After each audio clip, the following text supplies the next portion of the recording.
ஏத்தாளை குளம். 68 பறவை இனங்களும் 32 மூலிகை வகைகளும் மரங்களும் செடிகளும் அமைந்திருக்கின்ற மிகவும் அழகான ஒரு இடம். அதிகமான குப்பைகளை கொட்டுகின்றார்கள். அந்த மண்மனை தென்னரை பற்றி தவிசாளரே இது உங்களின் கவனத்துக்கு. அனைவருக்கும் இனிய தமிழ் வணக்கம். இந்த குளத்தின் பெயர் ஏத்தாளை குளம்.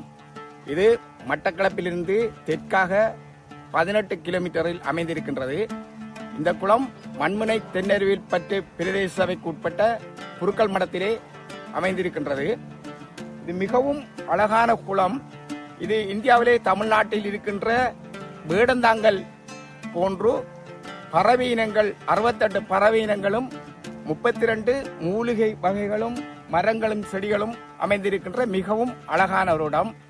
இந்த இடத்திலே அதிகமான குப்பைகளை கொட்டுகின்றார்கள். அந்த பகுதிகளிலே அதிகமான குப்பைகள் கொட்டப்பட்டிருக்கின்றது. இந்த குப்பைகளை அகற்றி இதை ஒரு பறவை சரணாலயமாக அமைத்து தருவதற்கு மண்மனை தென்னருவில் பற்றி பிரதேச சபை இதற்கு முயற்சி எடுக்க வேண்டும்.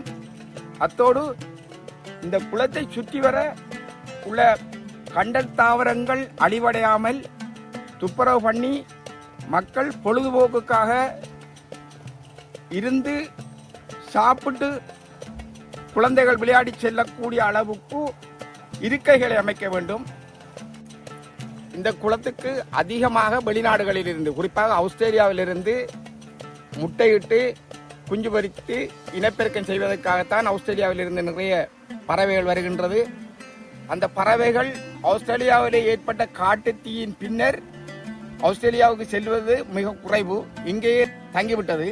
எனவே இந்த பறவைகளை இந்த அக்கம் பக்கத்தில் இருக்கின்ற குறிப்பாக குருக்கள் மடம், கிராங்குளம் போன்ற மக்கள், இந்த ஏரியாவில் உள்ள இருக்கின்ற மக்கள் பட்டாசு கொளுத்தி இந்த பறவைகளை துரத்தாமல் இருந்தால் நன்று. எனவே இந்த குளத்தையும் இந்த மூலிகை இன மரங்களையும் செடிகளையும் பறவைகளையும் பாதுகாக்க வேண்டியது மண்முனை தென்னருவி பற்றி சபையினுடைய பொறுப்பு.